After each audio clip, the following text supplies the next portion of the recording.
জানতে পারলেন দাদা? আমি জানতে পারলাম ভোর ঘড়ি দেখে নেই একজন যা চিল্লাচ্ছে যে তোমাদের দোকানে আগুন লাগছে।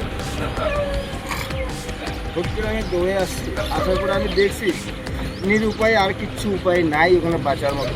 আর বিক্রেতা কখন করতে ফায়ার ব্রিগেড আসছে, আসার পরে ওরা জল এক গাড়ি নিয়ে আসছে, ওটা শেষ পরে আবার নিয়ে আসছে, আনার পরে তারপরে একটু আপনাদের কি ধারণা কি থেকে আগুনটা লাগতে পারে?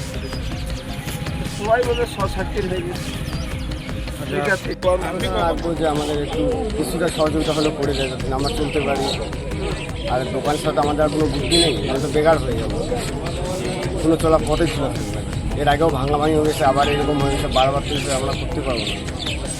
পুলিশ প্রশাসন আবেদন করে যদি করতে পারে।